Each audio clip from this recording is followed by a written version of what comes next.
On Tuesday, a day after Muhoozi's comments, General Museveni, the commander-in-chief of the UPDF, dropped him from the post of commander of land forces but promoted him the rank of general, the highest rank in the UPDF.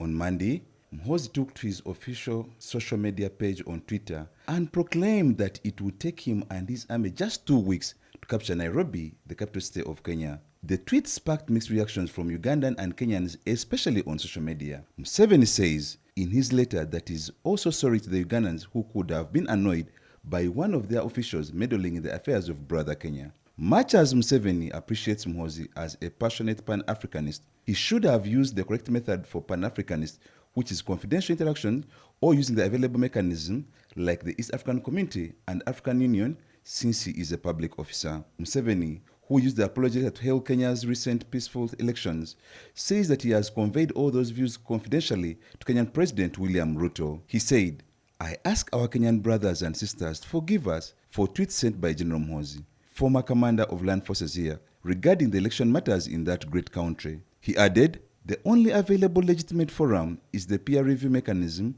of the African Union or the confidential interactions amongst us or East African Community and the African Union fora, not public comments.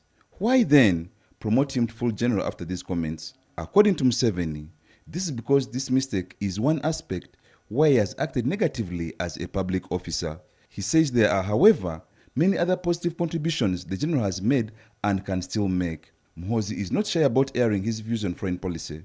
On several occasions, he has expressed his own opinions on various topics such as last year's coup in Guinea and the war in northern Ethiopia. However, Museveni has never commented on his son's previous comments. You can't express regret over the remarks in one voice, but on the other, you are promoting the person on whose behalf you are apologizing to the country. That's contradictory. This is very unfortunate. It is not an embarrassment to the president and the first son. It is an embarrassment to the rest of the country. And I think at an appropriate time or now, Gen Muhoozi should be the first, because he's of majority age.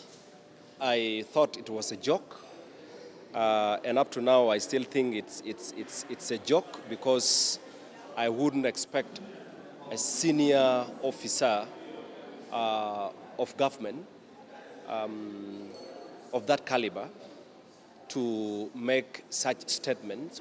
His Excellency Yoweri Kaguta Museveni, a revolutionary leader, tested. What he has done is a noble act, and it's a good gesture for the spirit of Umoja, for the spirit of Pan-Africanism.